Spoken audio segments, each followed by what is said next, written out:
guys, and welcome back to Moto Addictions. In today's video, I'm going to be showing you guys how to take out the transmission in a 1985 ATC 70. So we're going to start from, you got your gear selector and all that stuff. We're going to start here, just not straight from the transmission, depending where you guys are on your guys' teardown. Need a little extra tips on what you're doing and stuff like that. So this is where we're going to start.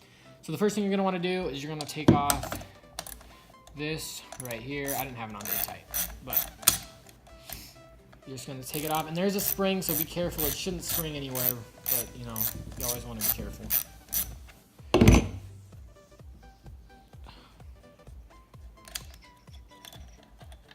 You take that off. You got a bolt, spring, and this little arm. Just set those off to the side. Next, you're going to have your selector. So take this and you can just pull this down a little bit and pull it straight out. There you go. Mine's a little not oiled up or anything like that, so that was a little rough to get out. But take that out, that slides right out. Make sure you have your gear shift off, pedal off. Then you're gonna have this is connected to your shift drum. So this is just 12 millimeter. You want to take this, but if you take it, it just spins and it's spinning your transmission around. So either you could get it all the way to where it locks up and just break it free like that, or you could put a wrench on your shift indicator, and if it's really stuck, that'll help break it free. But you take off this bolt, and you have bolt, a plate, this kind of star looking thing. Set those off to the side. And then I don't have any of my crankcase bolts in here because I just nicely put it back together. But you'll have crankcase bolts. What you want to do is just set it like this. And sometimes it'll be hard to break free, sometimes it won't, but it should just go like that. Depending how, because this case has been cracked a lot when I was working on it and stuff like that, so mine was pretty easy to get apart. You'll have your gasket here. Here you want to get it all scraped off and all that stuff. So this part of the right side of your case, you can just set off to the side. We'll worry about that one later.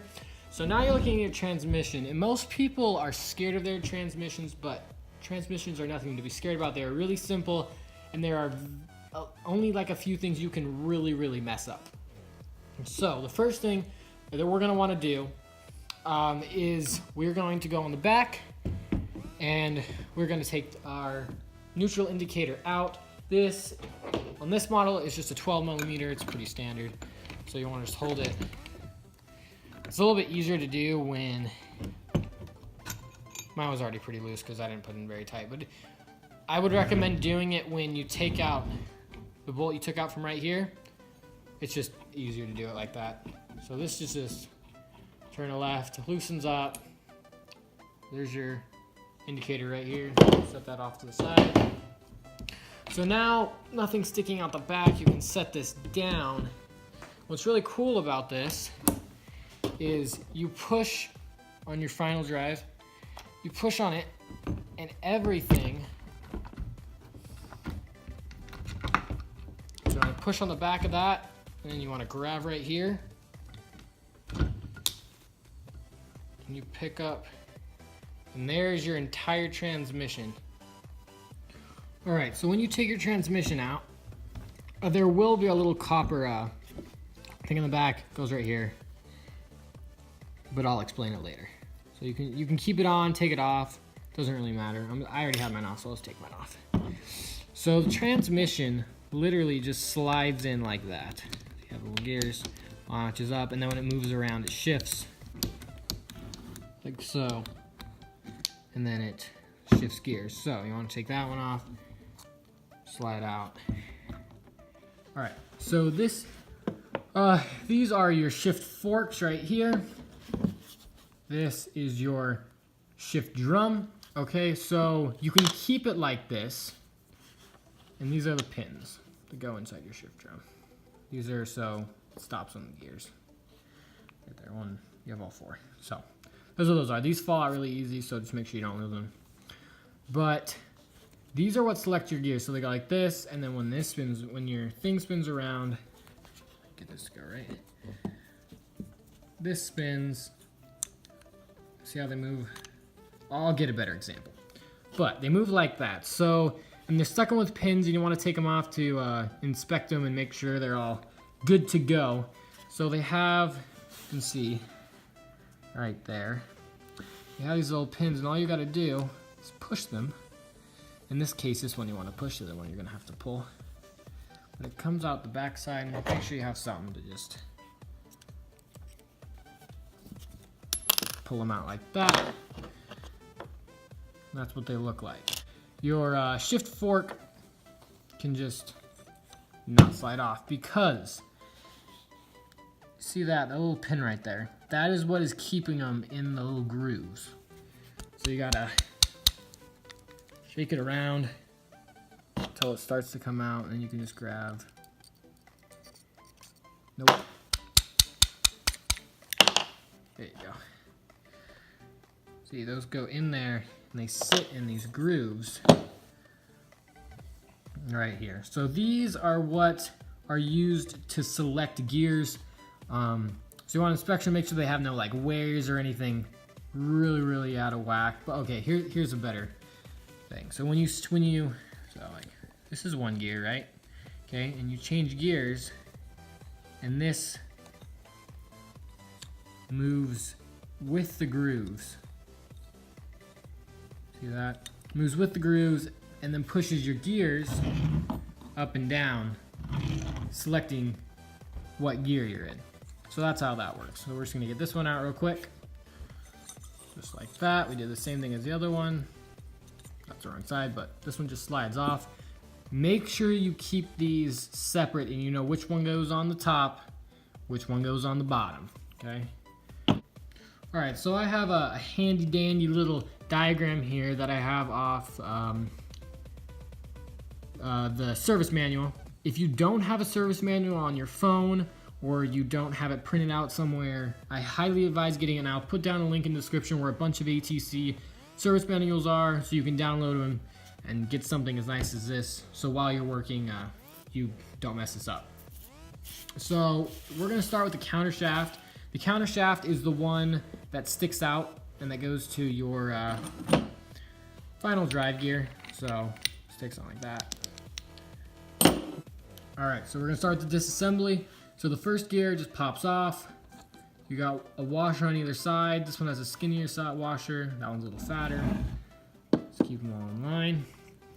This one also slides just off, except this one you have a kind of washer thing, but it's got some weird grooves in it, so it goes in the grooves on this.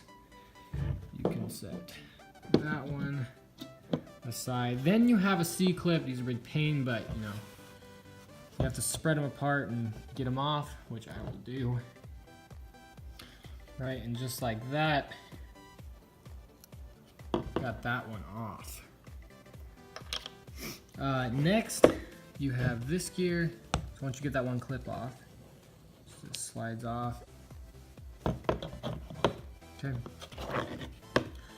Next, I might not take this one off because it's a pain to get back on, but you have, to make sure you have them, you have another annoying C-clip, and then you have a washer underneath that, and that is the last gear on your counter shaft. So make sure you have those. It's not really necessary to take them off. Just make sure, inspect all your gears, make sure that none of the teeth are heavily damaged or anything like that. Like a little wear is okay. Make sure that everything's good to go. And then the reassembly is just the opposite. So we're gonna have that done now. And just like that, we're done. So we can just set this one over here. And now we can work our way over to the main shaft. So the main shaft, I would say, is just a little bit easier to take apart, if not the same. So you have your first gear, and then you're gonna have your, oh, it came off this time. You're gonna have one of these weird copper washer thingies. Well, this one's not copper, this one's not copper. You're gonna have another washer thing, that one. Next, you're gonna have the place where your fork goes in, but then you have another a C clip on here. So I'm gonna get that one off.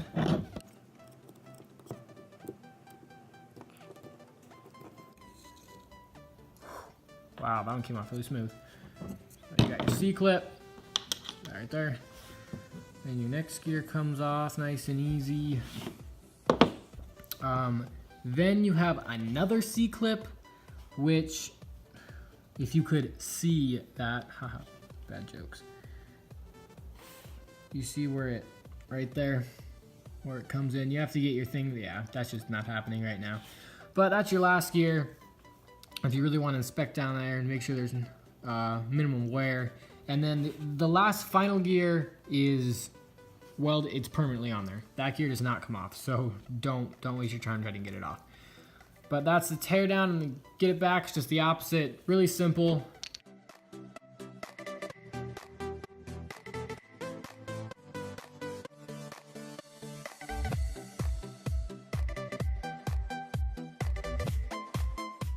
You got your washer and your last gear, and to make sure it shouldn't really be an issue because you have a diagram, which is really nice, but these always match up with these inside grooves. So if you're ever kind of questioning it, you should always go and look it up because a transmission is not something to mess up on. So, but these grooves, because that's how it changes gears. So you go like that, and the grooves in there, and those match up, and then they're interlocked. But that is the entire transmission breakdown for you guys.